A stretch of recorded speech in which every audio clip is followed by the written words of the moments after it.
Hai, selamat pagi. Selamat bertemu kembali di Ngutips, Ngulik Tips. 1 bulan live Instagram bersama Yayasan Aurika dalam rangka memperingati Hari Pendengaran tahun 2023. Nah, ngutip 1 bulan live Instagram ini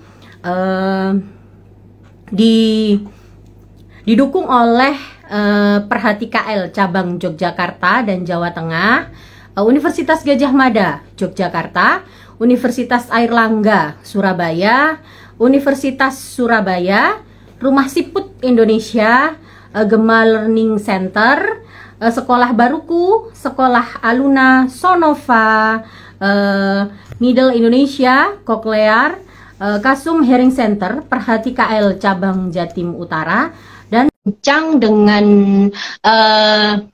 dua pemateri kita, yaitu dari Cochlear. Beliau adalah Bapak Dhani Ramdhani, Senior Mapping Clinical. Untuk sekarang beliau adalah, hai, selamat pagi. Selamat pagi, Pak Dhani. Pagi. Good morning. Good morning, Ruth. Good morning. Selamat pagi semuanya. Selamat pagi. Oke, jadi Pak Dhani ini beliau adalah Mapping Clinical Kasum di Hearing Center Unit Cochlear Implant. Benar ya, Pak ya? Betul sekali, Bu. Oke. Dan pemateri kita yang cantik ini adalah Kim Ruth L. Mariano. Beliau BS Psikologi ya, Bachelor of Psychology, yes, dan juga Master of in Clinical Audiology. Good morning, Ruth. Good morning. Thank you again for inviting us today. Iya, thank you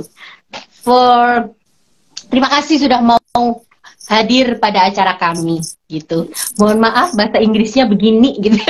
Ya, nggak apa-apa. Oke, Bu. Okay. Terima kasih juga Ibu sudah invite kita di pagi hari ini, Bu. Oke. Jadi materi kita hari ini adalah peran teknologi cochlear implant dalam perkembangan mendengar, berbicara, dan berbahasa. Oke. Nah, kita mulai dulu untuk ini yang membuat saya penasaran gitu ya. What is cochlear implant? Nah, bagaimana implan itu bekerja dan apa perbedaannya dengan alat bantu dengar begitu? Mungkin salah satu atau Pak Dhani atau Ruth? Ya, Pak Dhani Baik, dulu. Bu. Saya bantu untuk jawab pertanyaan yang berikut ya, yang barusan. Jadi mungkin orang-orang mungkin sebetulnya udah tahu ya cochlear implant itu apa gitu. Jadi salah satu alat yang memang dipasang di dalam rumah siput gitu ya, dan proses pemasangannya melalui operasi gitu.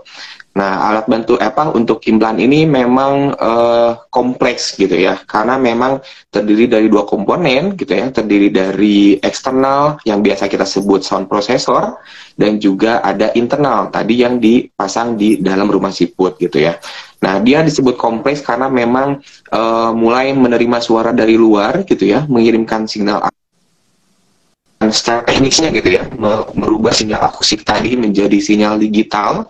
Nanti sinyal tersebut itu akan dikirimkan dari prosesor bagian luar ke internal bagian dalam. Nah, internal ini akan merubah sinyal digital tadi menjadi sinyal listrik, kemudian akan diteruskan lagi ke elektroda yang ada namanya elektroda yang dipasangkan di rumah siput, dimasukkan ke dalam rumah siput, lalu elektroda tadi akan mengirimkan sinyal listrik, lalu akan dikirim ke otak sehingga kita mendengar suara gitu. Itu dari cara kerjanya. Kemudian apa bedanya dengan alat bantu dengar biasa gitu ya. Nah, implan ini sifatnya memang dia membypass, Bu, membypass kerusakan yang ada di telinga gitu. Jadi baik di telinga luar, telinga tengah, ataupun telinga bagian dalam. Jadi dia sudah tidak memperdulikan kondisi telinganya gitu, karena memang dia langsung membypass dari luar langsung ke saraf pendengarannya gitu. Dan implan ini langsung membypass bypass karena memang si rumah sifat itu sudah tidak memiliki sel-sel rambut getarnya gitu, sehingga tujuannya dia langsung menstimulasi saraf pendengaran. Sementara alat bantu dengar dia sifatnya memperkeras suara gitu ya. Jadi suara dari luar kemudian diproses di alat bantu dengar, diperkeras untuk memastikan seberapa seberapa keras gitu ya suara yang dibutuhkan untuk menstimulasi saraf pendengaran gitu ya, atau dikirimkan ke rumah siput gitu. Jadi biasanya alat bantu dengar itu untuk kasus-kasusnya yang memang masih ringan, sedang, atau sel-sel rambut getarnya yang masih ada gitu, itu masih bisa digunakan untuk alat bantu dengar. Sementara kalau sel-sel rambut getarnya sudah rontok, sudah botak, itu harus di bypass gitu, karena memang sudah tidak bisa mengirimkan signal, makanya langsung di bypass oleh CI langsung ke saraf pendengarannya. Seperti itu Bu untuk cochlear implant. Oke. Mungkin ada tambahan dari Ruth? Ya mungkin maybe Ruth you want to add? Yeah, so the main difference for that is really on the level of hearing. So there are some patients where even though there's still severe hearing loss, but they don't have any benefit from hearing aid, we need to give them the option to do cochlear implantation, because even though they still have the hair cells, sometimes it's still being helped by hearing aid, but then it's not enough for them to hear the soft sounds. So that's why we need to consider cochlear implantation, because with a cochlear implantation, with the correct implant, then it will be helpful for the access of hearing for the patient. Oke. Nah, kalau untuk ini apa namanya bahan pertimbangan apa saja yang menjadi pertimbangan pada saat orang tua memilih cochlear implant, begitu Pak? Ya baik, mungkin Ruth mau jawab? Ya. Okay, so since then I'll let Danny to do the translation later. So, but then I'll try to like say some answers, and then Danny will do the translation. So when we are choosing cochlear implantation, it's very important to consider several aspects or several components. Let's start with the implant itself. So the implant will be from the surgery. It will stay in the patient's head for a long time, and we want this implant to use it for the remaining life of the patient. So one thing is that it has to be very reliable. It means that the failure rate is very small, so the chances of doing another surgery is very low as well. And Oke. Ya, jadi mungkin saya bantu translate dulu yang dikit tadi yang sudah disampaikan sama Ruth gitu ya. Jadi dalam menentukan cochlear implant itu memang banyak aspeknya gitu ya yang harus kita pertimbangkan gitu, karena memang cochlear implant ini prosesnya panjang dan juga akan digunakan untuk seumur hidup gitu. Nah, salah satu aspek yang memang harus kita pertimbangkan itu adalah yang pertama implan gitu. Bagaimana ketahanan implan atau yang tadi disampaikan Ruth tuh reliability-nya seperti apa gitu. Karena si implan itu akan digunakan jangka waktu yang lama, jadi harus dipastikan untuk tingkat kegagalannya itu, jadi kegagalan atau kerusakan dari implan itu sedikit gitu, karena implan tadi itu kan akan dipasang di kepala gitu ya, dipasang di kepala dan akan digunakan dalam jangka waktu lama gitu. Jadi salah satunya di implan gitu ya, reliability-nya atau ketahanan si alat tersebut gitu. So how do we know about this reliability? So all the companies are actually expected to report into the international standards for reliability. So in this reliability report, the company will say, for this generation of implant, with this number of recipients, this is our failure or survival rate. So you can do the math thinking, okay, what is the possibility of my implant being broken if there's a lot of people having this implant and very small chance of rusak, or to make it not working. Ya, jadi untuk gimana kita bisa tahu reliability-nya gitu ya. Jadi itu tuh biasanya perusahaan itu kayak melaporkan reliability-nya ke standar internasional report gitu ya di Europe gitu ya. Jadi diharapkan semua perusahaan itu memberikan report gitu ya tadi untuk reliability-nya gitu. Seperti itu. Jadi kita mulai dari generasi pertama dengan jumlah pasien seberapa banyak itu kita dilaporkan ke yang tadi international standard report tadi gitu, seperti itu. So that one, and then yes, correct, and then that's another thing, because once you choose your implant, you're choosing a lifetime partner. So it's not only about the reliability of the implant, but also the the reliability of the company, because especially for the children now, we're doing implantation 1 year old. So from 1 year old until they grow older, the company will be their partner. So that's a very main consideration. Ya. Hal yang lain yang menjadi pertimbangan itu adalah bagaimana perusahaannya gitu ya. Karena memang tadi kembali lagi kita setelah memilih cochlear implant itu pasti akan jangka waktu yang panjang gitu ya, mungkin dari kecil sampai dewasa gitu ya. Nah, itu bagaimana memilih perusahaan yang bisa menjadi partner dalam perjalanan tersebut ya, seperti itu. Yeah. And then next one, let's move to like sound processor. For what are the consideration? The main thing about sound processor is that the technology itself, because the sound processor will be the one collecting the sound and processing the signal to make it digital, and then from digital to electrical. So the sound processor should be advanced enough to be able to process the speech sound and also the noisy environment. Because what we want the patients to hear is that they hear a clear speech, but still have an understanding or still hear the environment. So they're very aware of what's happening. Ya. Yang berikutnya selain tadi implan gitu ya, yang perlu pertimbangkan juga tentunya teknologi eksternalnya ya, atau sound processor.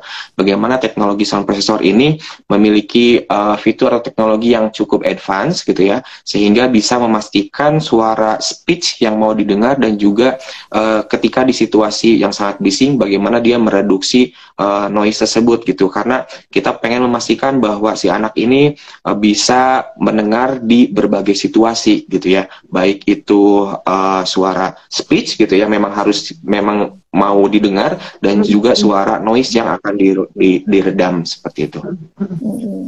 Another thing about sound processor is that we want it to be for the parents or for the caregiver to be able to easily use it.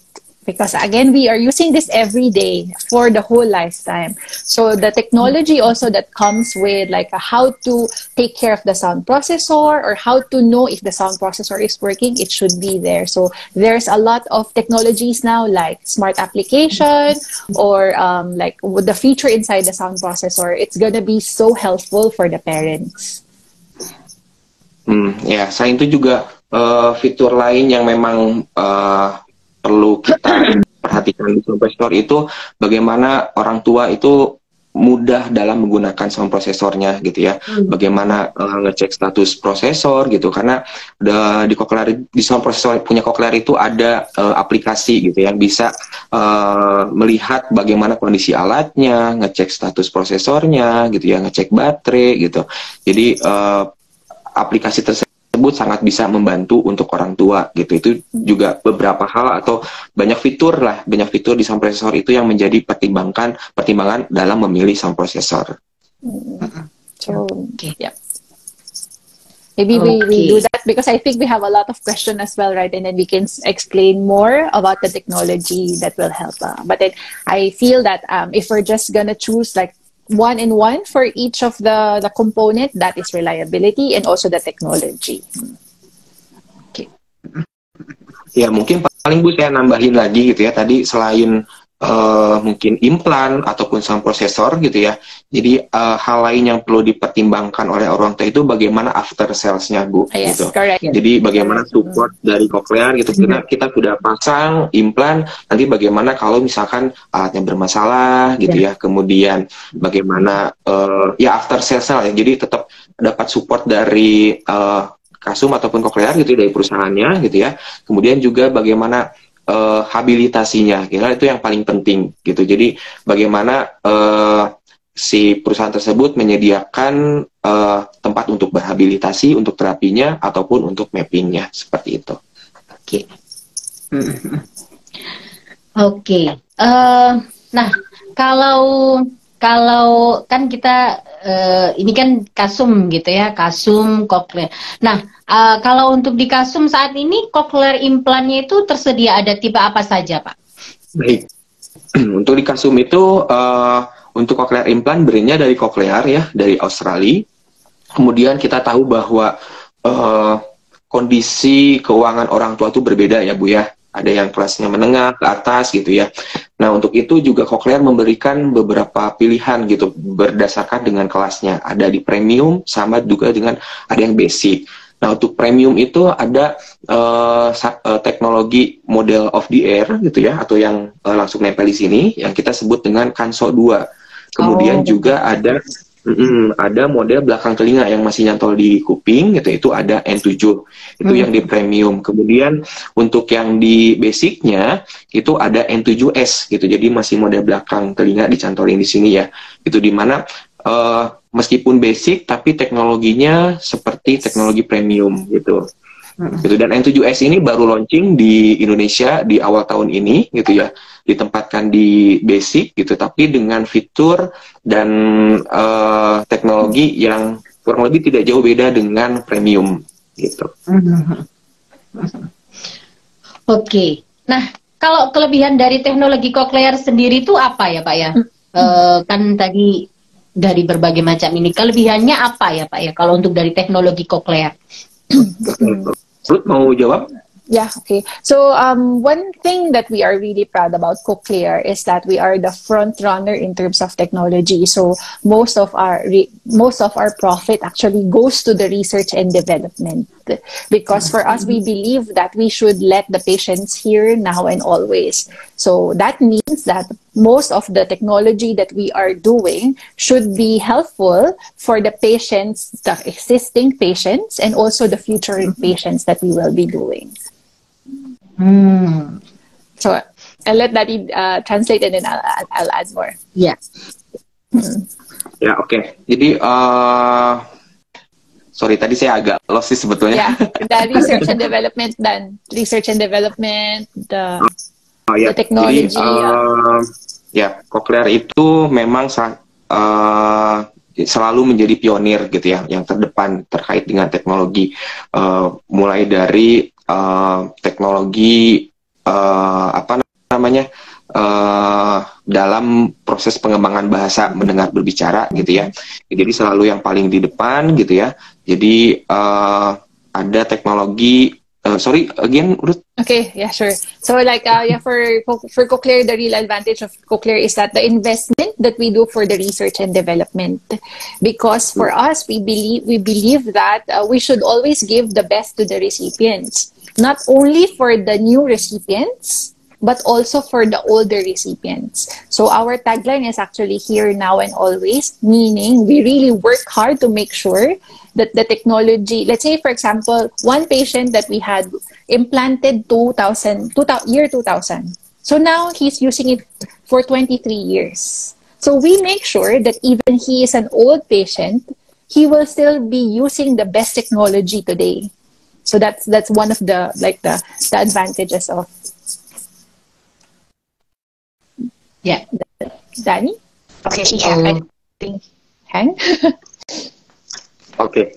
Tadi agak sempat nge-lag. Jadi mungkin kesimpulannya bahwa Cochlear itu sudah invest dalam hal penelitian gitu ya, research-nya itu terkait dengan teknologi supaya selalu bisa memastikan bahwa resipien itu mendapatkan teknologi yang paling baik gitu ya, sesuai dengan tagline-nya Here Now and Always gitu ya. Jadi memungkinkan supaya si resipien ini bisa mendengar saat ini sampai nanti gitu ya dengan teknologi yang paling baik gitu ya. Jadi meskipun pengguna yang sudah lama banget gitu ya, kemudian muncul teknologi yang baru, mereka tuh masih bisa menikmati atau menggunakan teknologi yang baru gitu, meskipun mereka tuh menggunakan generasi yang di awal gitu. Jadi Cochlear pengen memastikan bahwa resipiennya itu selalu mendapatkan teknologi yang baik untuk mengoptimalkan pendengaran mereka. Mungkin kurang lebih seperti itu ya kesimpulannya. Yeah, correct. And then another one is that we're really always the one introducing new technology. So for example, 2009 we already introduced dual microphone. If I'm not mistaken, 2014, we already introduced automatic sound processing. And then 2018 or 19, we introduced the made for iPhone or the direct streaming, meaning you don't need accessory. So it's always for the for the betterment or the improvement of life, quality of life for the patients. Ya, jadi kita selalu menjadi yang pertama gitu ya. Jadi dulu sekitar tahun 2000-an itu kita pertama kalinya memperkenalkan teknologi dual microphone gitu ya.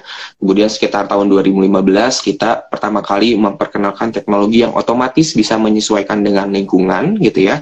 Dan juga sekitar 2018-19an kita memperkenalkan teknologi made for iPhone gitu, sehingga si resipien itu memungkinkan untuk direct streaming atau bisa langsung mendengar suara tuh dari handphone atau dari iPhone tanpa menggunakan aksesoris yang tambahan. Jadi langsung gitu connect dari prosesor ke smartphone-nya atau ke iPhone, seperti itu. Yep. So I think that's it. And maybe last thing is that Cochlear celebrated 40th anniversary 2 years ago. So just imagine we're here for the 40 years already, and we plan to be here in the whole world for longer than we could, because it's not only selling the device but also making sure that we are really there for them all throughout their lives, and also our partner, because I think we have celebrated quite like a long, maybe more than going 20 years already, or like almost 15 years with us. So it's like really the advantage of the partnership.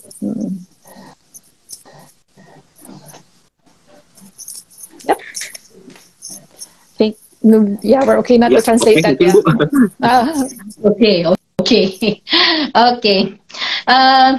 Apa namanya? Kalau dari secara teknologi gitu ya, teknologi ini kan memang seperti yang kita tahu gitu ya, teknologi cochlear itu memang canggih gitu ya. Artinya seperti yang Pak Dhani dan Ruth juga jelaskan gitu. Nah, seberapa penting gitu teknologi yang canggih ini can help gitu ya, dapat membantu perkembangan mendengar, berbicara dan berbahasa pada anak gitu. Seberapa penting teknologi ini? I would really say it's very important, because the technology is your first step. The technology gives the one picking up sound and also translating into electrical signal. So that's very important. And then I would say that the technology becomes better and better and better. So like we have mentioned earlier, 2009, we introduced 2 microphones.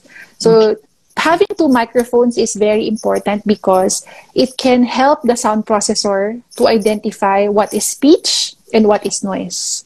So for the child to be able to develop speech, it means that he needs to hear the speech most of the time and not mangganggu with the noise.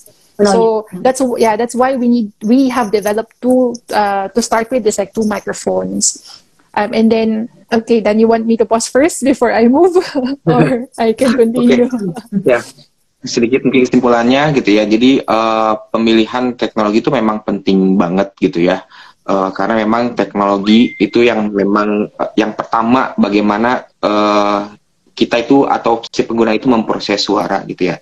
Nah, teknologi yang pertama itu tadi sekitar 2000-an itu memperkenalkan teknologi dual microphone gitu ya. Nah, dengan dual microphone ini memungkinkan bagaimana kita bisa mengidentifikasi suara yang mau didengar gitu ya, speech, kemudian mana noise gitu. Sehingga karena dalam proses perkembangan berbicara itu kita harus lebih banyak mendengar suara speech gitu. Nah, dual microphone itu kita bisa mengidentifikasi hal tersebut gitu, mana suara speech yang mau didengar atau suara noise yang akan direduksi gitu, seperti itu. Yeah, and then the next development that we have made for the sound processor is the automaticity, because we live in a very, very noise environment. Even us normal hearing person, right? If you go to cafe, you want to talk with your friend, sometimes it's like, you need, what? Can you repeat again? Can you repeat again? Because I cannot hear. So us with normal listening or normal hearing, we struggle in the everyday situation. If we're outside in the street, sometimes the car will be noisy. So the technology is also very important for the patient to hear well in this kind of situation. So the automatic meaning that the sound processor will choose the best program for you. So it tries to copy the brain, because us normal hearing person, right? If I want to talk to you, I'll just focus on you. In the environment, I will not try to bother. So this is what the automatic program of Cochlear does. They try to also copy that I want to focus with you, and then try to reduce the noise in my environment. So that one. Dan? Iya, jadi teknologi yang kedua yang memang diperkenalkan tadi terkait dengan teknologi otomatis ya, gitu ya, untuk menyesuaikan lingkungan gitu ya. Kalau misalnya secara bahasanya itu ada Smart Sound IQ gitu Bu ya. Nah, teknologi ini tuh yang bisa bekerja secara otomatis menyesuaikan dengan lingkungan. Karena kita tahu bahwa kita itu tinggal di dunia yang memang bising banget gitu ya. Dengan bising, banyak suara gitu ya. Nah, itu kita pengen memastikan bahwa si resipien ini bisa mendengar pendengaran yang baik di berbagai situasi gitu ya, secara otomatis tanpa harus terganggu gitu ya. Karena kita juga kadang kalau di tempat yang bising gitu ya, kalau misalnya kita ke mall lagi ngobrol sama teman kita, kadang kalau terlalu bising harus agak apa-apa gitu atau diulang gitu ya. Betul, harus agak mendekat seperti itu. Dan teknologi ini juga didesain seperti bagaimana otak kita mendengar gitu.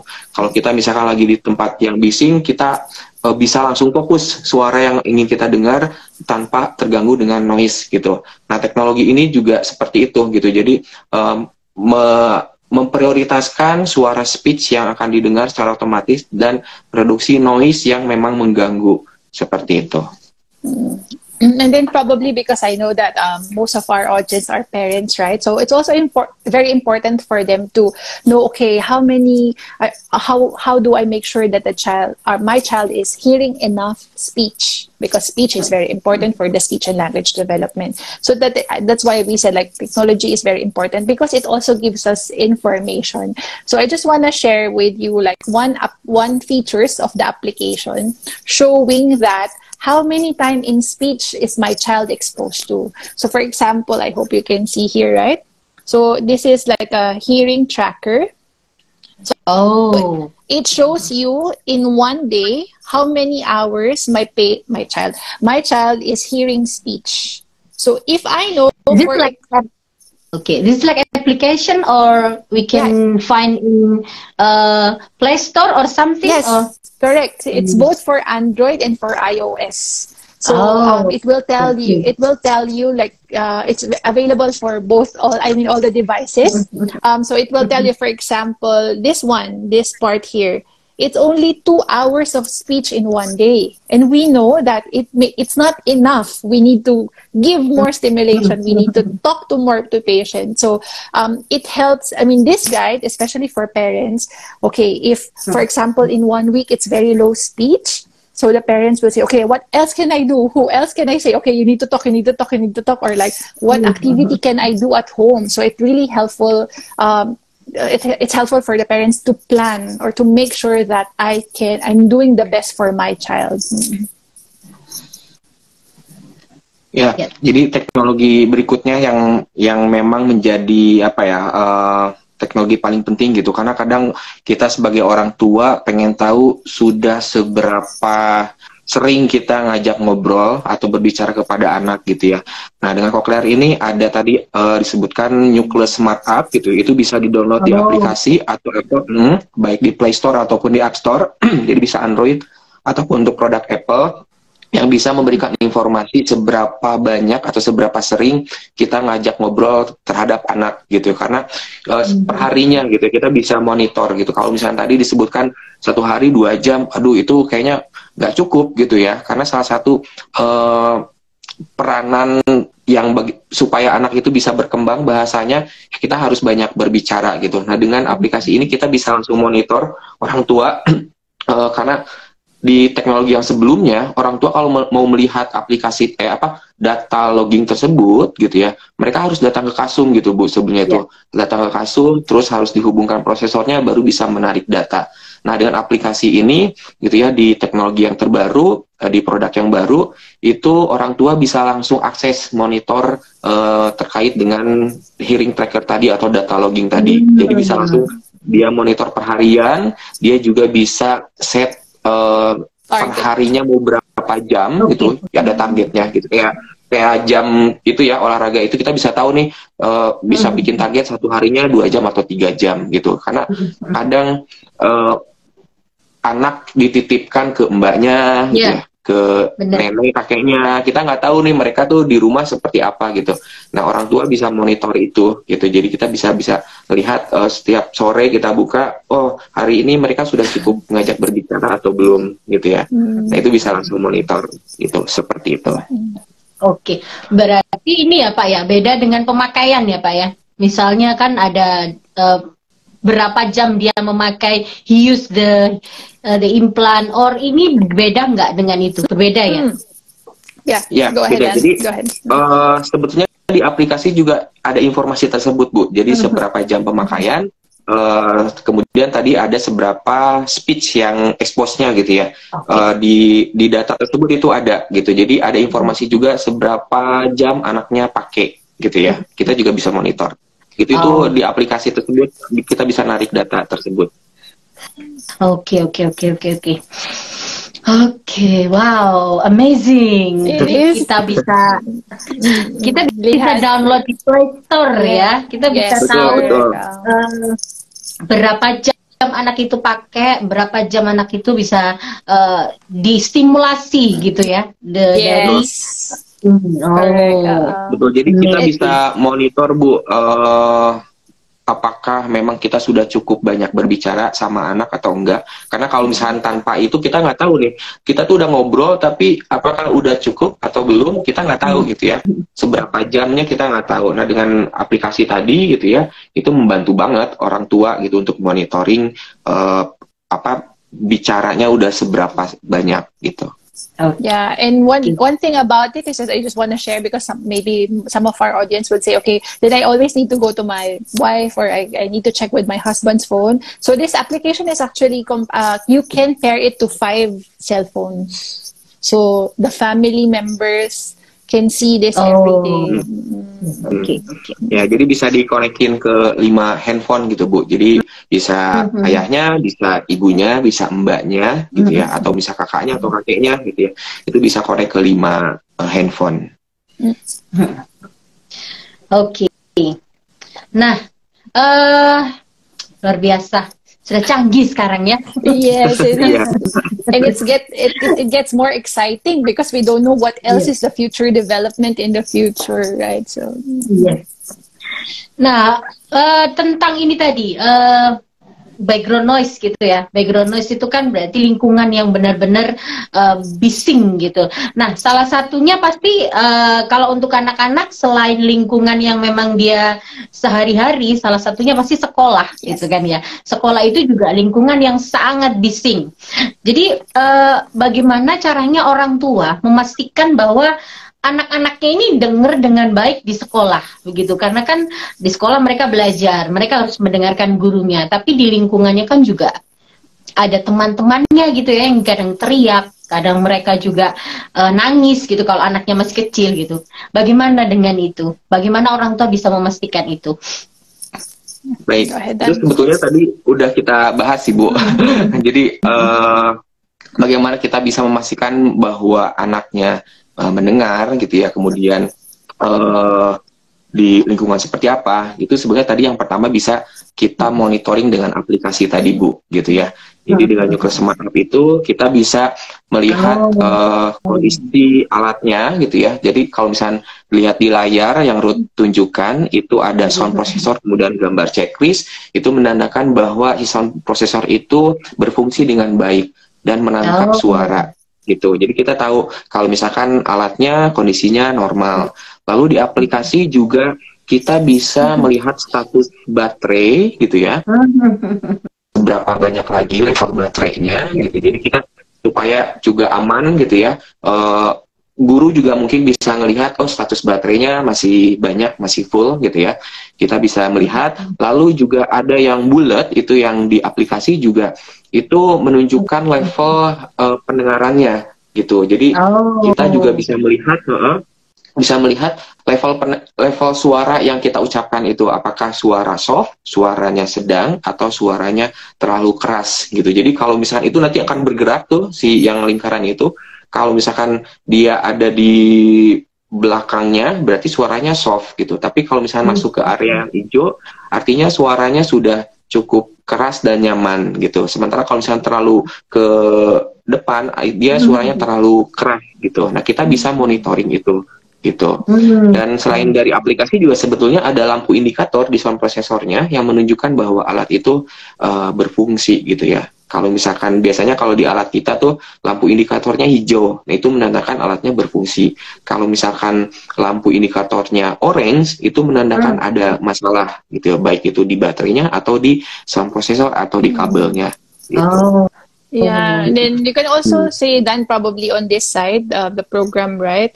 So the program can also, you can see it's moving here. Later on it will move. It will also tell you what environment the patient is. So because there's it's automatic, so it will tell you, okay, right now the patient is in what environment. So the teacher, we can pair it with the teacher, and the teacher can say, okay, at least I know it's working. The child is working. The sound sound processor is working because I can see it's moving. It's changing environment. So that's ya. Jadi tadi di aplikasi juga kita bisa melihat seperti yang disampaikan sebelumnya, ada teknologi yang otomatis gitu ya, menyesuaikan dengan lingkungannya. Nah, di situ juga ada tulisan scan. Nah, dia itu akan menganalisa lingkungan apa yang memang si anak itu lagi di mana gitu ya. Itu akan bergerak secara otomatis gitu. Jadi kita bisa memastikan bahwa anak ini lagi di tempat yang berisik atau misalkan di tempat sepi gitu. Jadi kita bisa monitoring juga. Di aplikasi juga bisa ngatur volume program, atau bahkan juga kita bisa menyalakan dan mematikan wireless aksesoris juga dari aplikasi tersebut. Wow. Komplit banget itu aplikasi ininya, fiturnya Bu. Komplit. Bahkan sebetulnya di aplikasi itu juga kita bisa mendeteksi lokasi terakhir dari sound processor itu berada gitu. Jadi kalau misalkan in case prosesornya ketinggalan, itu kita bisa tahu kapan terakhir di sound processor itu berada di mana gitu. Jadi kalau misalnya untuk anak-anak bayi yang misalnya hilang atau apa gitu, mereka main di playground gitu, langsung bisa ketemu ya Pak ya? Ya, bisa membantu melokasi di mana si alat tersebut. Gitu. Oke. Yeah, for here. So jadi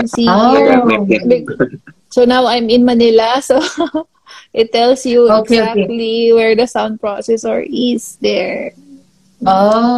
Okay. Wow, amazing. Amazing. Ini juga baru buat saya ya, informasi baru buat saya. Jadi saya agak-agak terkagum-kagum.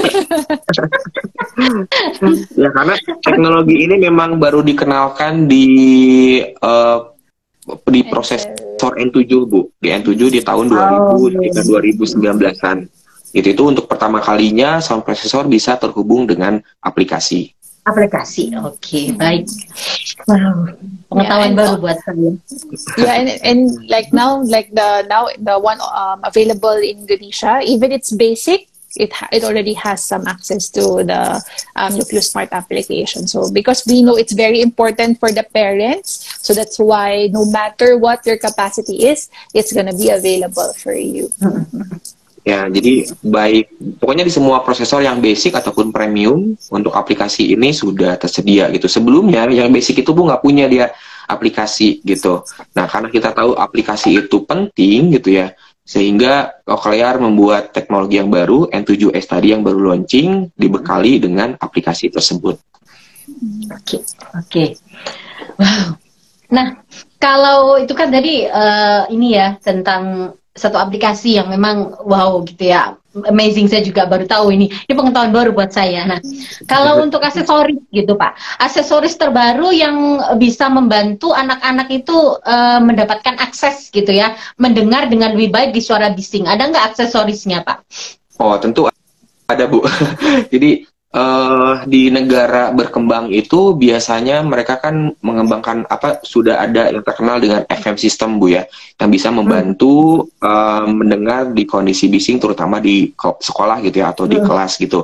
Sebenarnya di Indonesia juga bisa menggunakan FM system itu, dan kita tahu, bisa Cochlear tahu bahwa teknologi itu juga penting gitu ya, sehingga membuat sebuah teknologi atau aksesoris yang bisa juga mirip dengan FM system yang bisa bekerja atau membantu ketika di tempat yang bising gitu. Nah kalau di kita itu namanya wireless mini mic namanya gitu ya, mini mic. Nah mini mic ini fungsinya sama dengan FM system gitu ya, jadi bisa membantu di mendengar, mengoptimalkan pendengaran di kondisi yang berjarak gitu ya, dan juga sangat bising, terutama di dalam kelas gitu. Jadi dari si mini mic itu nanti akan diklipin di gurunya gitu ya. Jadi ketika berbicara, suara dari mini mic itu akan langsung ditransfer ke sound processor si penggunanya gitu. Jadi meskipun di jarak sampai 10 meter gitu, itu dengan mini mic seolah-olah tuh gurunya itu berada posisi di dekat di depan kita gitu. Jadi jadi suaranya lebih jelas lagi, dan mini mic ini bisa menjangkau sampai 21 meter gitu jaraknya gitu, dan penggunaannya sangat mudah, simple gitu. Jadi cukup diperingkan dari mini mic ke prosesor, terus mini mic-nya tinggal diklipin, terus udah langsung bisa mendengar secara langsung tanpa harus setting apapun gitu. Oh, baik. Jadi aksesorisnya kayak mini mic gitu ya, kayak ini disebut dengan mini mic. Ya, mini mic. Betul. Dan mini mic ini juga bisa, kalau misalkan tadi ada smartphone yang belum kompatibel untuk direct streaming gitu ya. Nah, dengan mini mic ini juga dengan menggunakan kabel tambahan gitu ya, nanti dicolokin ke device gitu, misalkan ke handphone ataupun laptop. Nah, dia bisa mendengarkan musik, kemudian bisa nonton YouTube juga gitu. Oke. Nah, alat ini kan alat ya yang memang semakin lama gitu ya, semakin alat ini semakin canggih dari tahun ke tahun. Banyak hal, misalnya dulu kita tidak bisa memakai aplikasi, sekarang kita bisa pakai aplikasi gitu kan ya. Dulu tidak ada, nggak bisa yang kanso seperti kanso yang sekarang ada gitu kan. Nah, berarti alat ini, apakah alat ini harus bisa di-upgrade gitu? Maksudnya gini, apakah suatu saat nanti alat ini tuh harus di-upgrade dengan alat yang baru gitu? Misalnya ada anak yang memang tahun berapa gitu ya sudah implan gitu ya. Terus pada tahun 20 tahun lagi dia harus apakah harus upgrade gitu Pak? Dan seberapa sering diperlukan upgrade itu? Apakah upgrade itu diperlukan saat alatnya itu rusak atau bagaimana Pak?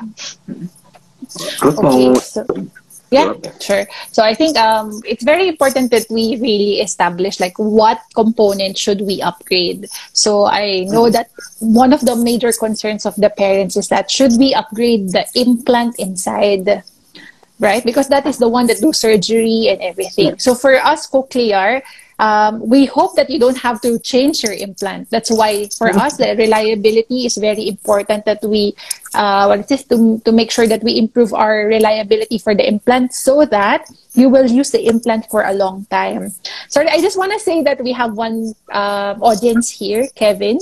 He's a recipient. I think, sorry Kevin, I cannot remember how old you are now, but then for sure he is using his implant for more than 20 years already. Oh, okay. So the implant that he has when he was, I think, like 3 years old, 4 years old, is the same implant that he is using until now. So the implant is already 20 plus years old. So for us, Cochlear, you don't have to upgrade the implant, but you have to upgrade the sound processor. Okay, I'll pause there first so Danny can share. Oke, ya jadi mungkin sebelumnya ketika mendengar upgrade itu orang tua berpikirnya internal bagian dalam yang harus di-upgrade gitu ya. Nah sebetulnya untuk bagian internal itu kan memang tadi disebutkan di awal memang harus memastikan kondisi internal implannya itu memiliki reliability yang bagus gitu supaya bisa digunakan dalam jangka waktu yang lama gitu, sehingga tidak perlu lagi harus di-upgrade. Nah tadi disebutkan sama Ruth, ada salah satu resipien yang tadi lagi menonton gitu ya, namanya Kevin, sekarang mungkin usianya sekitar 25-an lebih gitu ya. dan Kevin menggunakan internal generasi yang dipasang pada saat Kevin usianya 3 tahun atau 4 tahun gitu. Jadi sudah lama banget gitu ya penggunaan implan yang sama gitu tanpa harus mengganti upgrade internalnya gitu, karena si internal ini didesain memang untuk jangka waktu yang lama. Nah, untuk upgrade itu, istilah upgrade itu adalah bagian eksternalnya saja, bagian sound prosesornya gitu. Jadi bagian luar, internalnya ya? Betul, bagian luar correct. gitu. Betul. Jadi So internalnya sudah nggak perlu lagi harus diapa-apain gitu, karena itu udah dipasang di dalam, digunakan untuk seumur hidup. Nah, sementara yang harus diganti itu adalah bagian luarnya saja. And we also have Ibu Agnes here. She mentioned in the comment section that benar, sudah 23 tahun implant sampai sekarang bisa mengikuti technology terkini update. So it's now we're talking about implant should be working. That's why you need to choose a very good company that gives you reliable implant. But the thing that you need to upgrade is the sound processor, because sound processor is still an electronic device. You use it every day, you charge it, you do it. So even our phones, right? Maybe after 5 years, 7 years, we do upgrade, because even if it's already still working, we know that it's not the best condition anymore. So that's one thing. Even our TV, our refrigerator, we upgrade it after some time, because it will have, I mean, the capacity or it's not at the best working condition. So that's one of the reason why you will do the upgrade. And also we have what we call product life cycle, meaning that since the company also needs to support your your technology, because you will do maybe repair or spare parts. So in I think in most of the like devices, there's what we call product life cycle. It means that after some time it will be obsolete or not available anymore. So that's the reason why you do upgrade. And lastly, it's always because we want you to do the better hearing, the better technology. So for Cochlear, as we mentioned, all patients will be available, will have the access to new technology. It's not limited for us. So like if I'm let's say 22 the second generation, I can upgrade to the newest implant, and that is because our technology helps patients. So for example, right, let's say one patient here, he's already working, so it's important for him to take the calls or to do the online calls. So the technology helps him to have this access because he upgraded to the newest sound processor. So it's really the improvement of the quality of life that we are helping whenever we do the upgrade. Oke, ya mungkin saya simpulin ya Bu ya, ini tadi agak panjang. Ya. Sorry Dani. Silakan Pak Dani.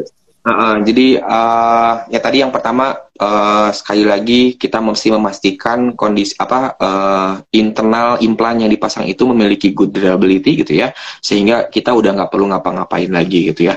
Nah, terkait dengan alat luar eksternal gitu ya, karena memang yang namanya alat elektronik gitu ya, nah seperti tadi TV, handphone gitu, pasti dalam jangka waktu beberapa tahun itu akan mengalami kondisi yang tidak dalam kondisi prima gitu, sehingga ya pasti mau nggak mau kita juga upgrade. Nah, sama halnya dengan internal implan dengan sound processor gitu ya, itu juga pasti dalam jangka waktu yang cukup lama, bertahun-tahun, akan masuk ke kondisi tidak baik gitu ya, sehingga perlu upgrade. Kemudian juga terkait dengan meningkatkan kualitas pendengarannya gitu ya, karena semakin hari semakin pasti kita nggak tahu teknologi apa lagi gitu yang akan muncul gitu. Nah, itu untuk mengoptimalkan pendengaran tersebut gitu ya, sehingga ada teknologi baru tadi mungkin yang sebelumnya nggak ada aplikasi, sekarang ada aplikasi gitu ya, itu kita bisa menjadi pertimbangan untuk upgrade juga, karena ada teknologi yang baru yang bisa membantu untuk mengoptimalkan pendengaran kita gitu.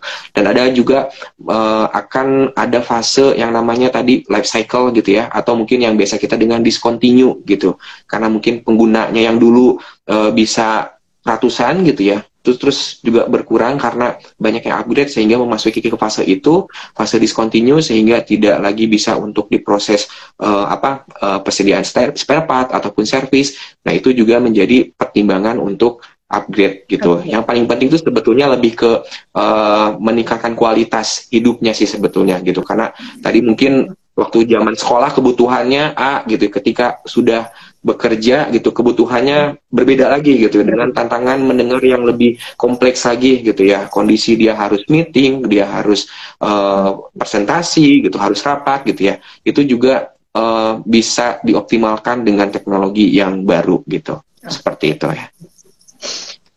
Oke.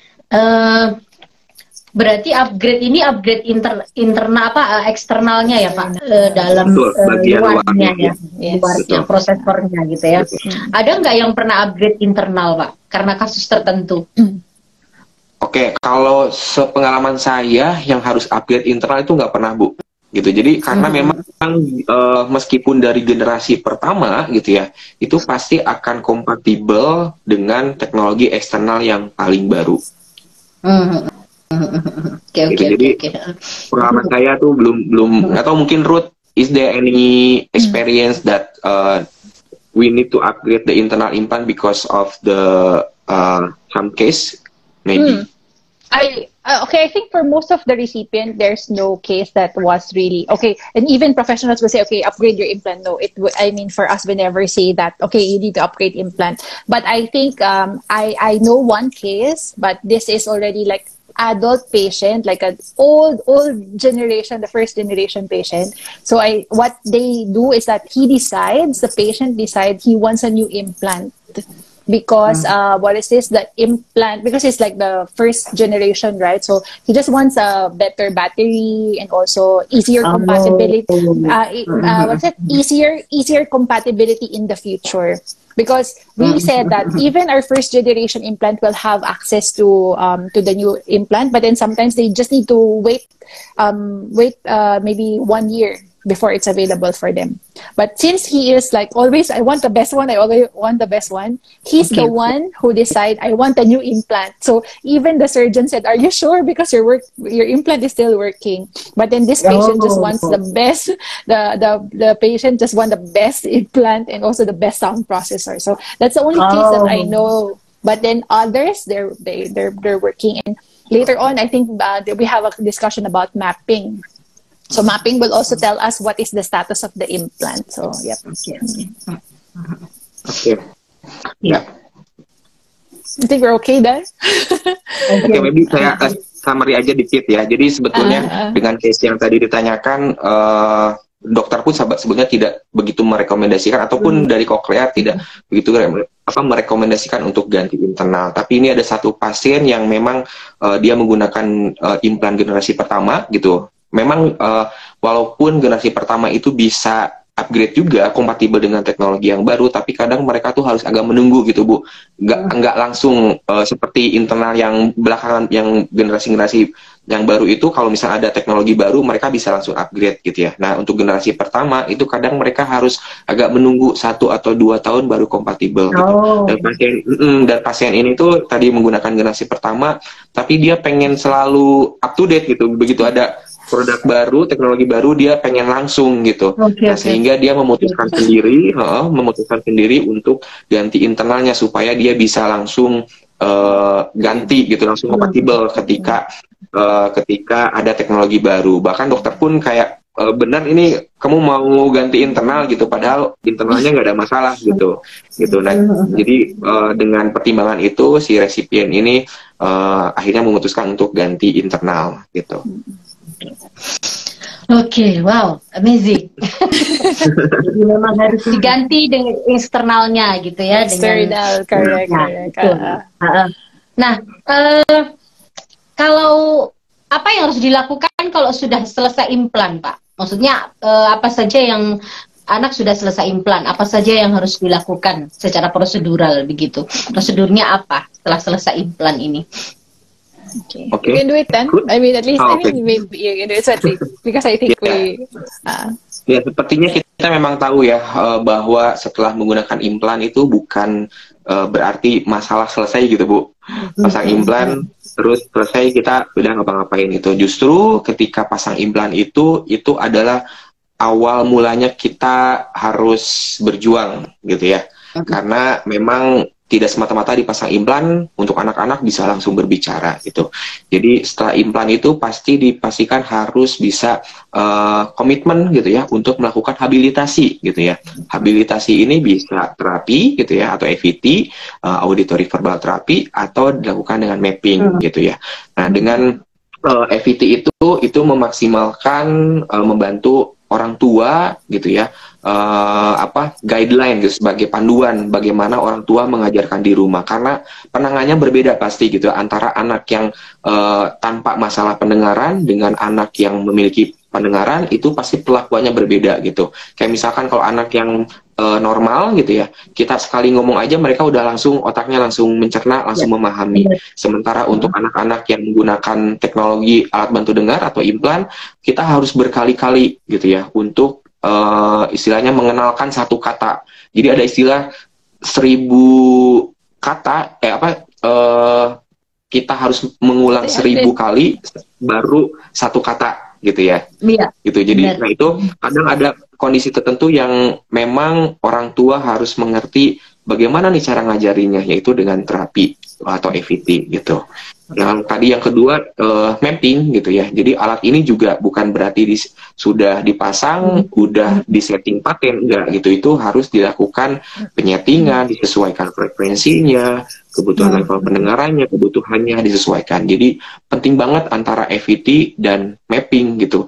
Dan yang paling penting lagi adalah sebisa mungkin ketika memang melakukan habilitasi ini, baik mapping ataupun AVT, bisa dalam satu atap gitu, sehingga orang tua tidak adanya kesulitan, terapinya di tempat A, mappingnya di tempat B, karena saya punya pengalaman kadang komunikasinya agak susah gitu Bu, gitu ya, kecuali kalau memang kita sudah saling kenal gitu ya, itu ya nggak masalah. Tapi kadang kalau misalkan kita belum begitu mengenal terapisnya misalkan, atau terapisnya tidak mengenal mapping cliniciannya, nah itu kadang kita agak kesulitan untuk berkomunikasi. Jadi penting juga kalau misalnya melakukan habilitasi itu dalam satu atap gitu, dalam satu tempat seperti itu. Oke, nah mapping itu kan tadi sudah Bapak sudah menyinggung masalah mapping ya. Jadi mapping itu apa, Bapak sudah juga menjelaskan gitu. Nah sebenarnya mapping itu seberapa sering harus dilakukan Pak Dani? Apakah terutama untuk anak yang baru awal gitu ya? Apakah setiap bulan?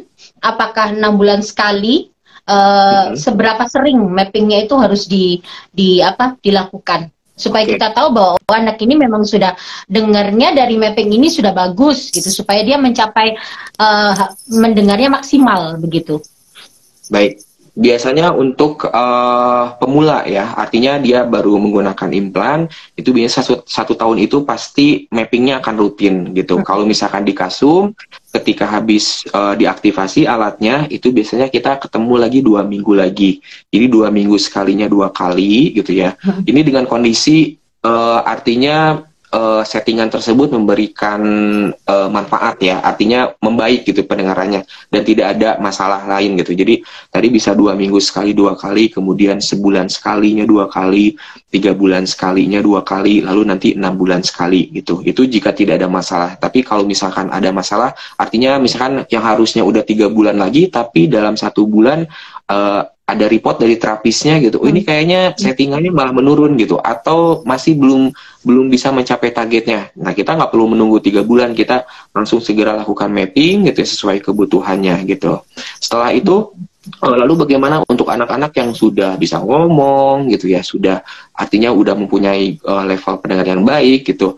Nah karena ini alat elektronik yang dipasang di dalam tubuh gitu ya, itu pasti akan mengalami perubahan gitu ya, dengan kondisi hormon di dalam tubuh, pertambahan usia gitu ya, itu pasti akan mengalami perubahan gitu, sehingga mereka tetap harus rutin setidaknya 6 bulan sekali atau 12 bulan sekali gitu ya. Jadi untuk memastikan bahwa mereka bisa tetap mendapatkan level pendengaran yang baik gitu ya, di ambang pendengaran normal, kemudian akses pendengaran yang baik gitu ya, ada ada tes yang namanya ID test gitu ya, dia berada di level pendengaran normal gitu ya. Jadi kita tetap memastikan itu, dan seperti yang Ruth mention gitu ya, mapping itu tidak hanya sekedar mengatur atau merubah settingan gitu Bu. Itu kita pun pada saat mapping bisa melihat kondisi internal gitu ya. Jadi setelah 20 tahun, setelah 30 tahun, kita tetap harus memonitor kondisi internal di implan. Jadi kita bisa tahu tuh kondisi internalnya itu dalam kondisi yang baik atau tidak. Seperti itu. Gitu. Oke. I think saya pengen nanya nih Mbak ya ke Kim Ruth, mungkin dari ini pertanyaan tambahan sih, dari pengalamannya Ruth ya, for the experience audiologist, did you have any special case like Mondini or common cavity like that? Seberapa cochlear ini bisa membantu gitu ya untuk anak-anak yang punya special case seperti ini gitu? Gimana Ruth? So how this, like this special case? Yeah, that's a very good question. Especially, I think maybe some of our parents would also feel like, okay, the anatomy is, not normal. My kid already have this. So let's just discuss about the Mondini and the common cavity first. So when we have a Mondini, instead of having two, so our cochlea is 2.5 turns, right? So the Mondini will actually usually, most of the cases will have 1.5 turn. So it means that the cochlea is not fully developed, but then it still have 1.5 turn. So that's Mondini. And then common cavity would say that instead of having this 2.5 turn, sometimes it's just one shell. So with this kind of cases, for sure, we still want to know if they have benefit from hearing aid. If they don't have benefit from hearing aid, then they can do really cochlear implantation, because there are electrodes that is dedicated or like a better option for this kind of cases. So since we still have a space where we can put the electrode inside, then it's possible for us to do the cochlear implantation. So most of the cases that we have in Indonesia, the surgeon really study, okay, what is the size of the cochlea, and then would it be possible to do insertion? Most of the time, yes, possible to do the full insertion, meaning that all the electrodes is inside. But there are cases, maybe 2 or 3 electrodes were outside. But that's okay. Because even though we have 2 or 3 electrodes outside, there is a protocol for us audiologists to manage the electrode, and usually we turn it off. And in terms of mapping, we are much more careful. But also with the common cavity, we're also careful with the amount of stimulation that we give to for the mapping. But the point there is that with this kind of cases, the CT scan will tell the doctor this is the size of the cochlea. He will study it. We choose the right electrode, and then we hope that everything is smooth insertion or full insertion. If not, we can manage audiologically. So Mondini and common cavity is still a candidate for cochlear implantation. Dan, sorry, it's quite long, but I know you can do this. Ya, mungkin saya coba summary lagi Bu ya, mungkin untuk yang nonton. Jadi untuk case Mondini dan common cavity juga merupakan kandidat untuk implan gitu ya. Karena kita tahu mungkin tadi kalau Mondini itu kondisi rumah siputnya gitu, kalau normalnya itu kan 2,5 putaran gitu ya. Nah mungkin Mondini itu dia nggak sampai 2,5, kadang 1 atau 1,5 putaran. Sementara untuk common cavity bukannya dia kayak bentuk rumah siput, tapi mungkin dia kayak satu cangkang gitu, bulat gitu ya. Jadi seperti itu. Nah biasanya dokter di Indonesia juga mempelajari kasus tersebut gitu ya. Jadi kita benar-benar dilihat dari hasil CT scan-nya gitu ya, apakah memang masih bisa dimasukkan insersi dimasukkan elektrodnya atau tidak gitu ya. Terus kondisinya seperti apa, apakah memungkinkan untuk dipasangkan CI atau tidak. Tapi kebanyakan masih bisa gitu ya untuk dilakukan pemasangan CI. Kemudian juga untuk case-case tertentu, Cochlear itu punya elektroda atau implan yang memang didedikasikan atau direkomendasikan untuk case Mondini atau common cavity tersebut gitu. Karena kita tahu bahwa Mondini ataupun common cavity itu special case gitu. Jadi kita juga punya elektrod atau internal implant yang memang khusus untuk case tersebut gitu ya. Lalu nanti ketika misalkan insersi, apakah bisa dimasukkan atau tidak, apakah bisa full elektrod atau tidak, kalaupun misalkan tidak bisa masuk semua gitu ya, itu biasanya dari mappingannya gitu kita bisa, atau audiologis si elektrod tersebut misalkan tadi ada 2 atau 3 elektroda yang di luar gitu ya, itu kita bisa manage, bisa mungkin kita nonaktifkan, tapi tidak perlu khawatir gitu ya, karena oh jadi ada elektroda yang di luar, nah kita bisa menonaktifkan gitu ya. Jadi untuk Mondini ataupun common cavity ini juga merupakan kandidat, dan di Indonesia juga ada beberapa case yang Mondini gitu ya. Saya juga ada resipien yang Mondini, sejauh ini untuk hasilnya bagus juga gitu Bu. Gitu. Kadang memang kita di awal juga menginformasikan karena ini tidak normal gitu ya kondisi anatominya, jadi mungkin outcome-nya juga tidak akan sebagus yang normal gitu, anatomik normal. Tapi saya juga pada resipien saya ini saya juga agak cukup surprise gitu, karena ternyata hasilnya ya bagus, anaknya tuh bisa ngomong normal, kemudian lancar, ya nggak ada lancar gitu ya. Jadi tidak bisa dibedakan dengan yang anatominya normal. Hanya saja memang pada saat mapping kita harus hati-hati gitu ya, harus betul-betul mappingannya seperti apa gitu ya. Itu memang perlakuannya berbeda dengan mereka yang anatominya normal gitu, seperti itu Bu. Oke, menarik sekali. Terima kasih. Itu jawab pertanyaan dari saya karena saya penasaran gitu. Spesial gitu. Actually, I just want to add maybe because I think you are curious about the cases, right? So I would say that based also on my experience, a more difficult case is what we call ANSD. Auditory neuropathy spectrum disorder, synchrony disorder. That's much more complex in terms of management as compared to common cavity and Mondini. But then even we have this ANSD, they still is a candidate for cochlear implantation. But the expectation in terms of their progress is something that we set before we do cochlear implantation. Jadi nanti pengharapannya juga realistis sesuai dengan kondisi gitu ya. Correct. Betul. Bahkan tadi mungkin kalau perlu sebutkan case auditory neuropathy itu lebih sulit dibandingkan dengan Mondini.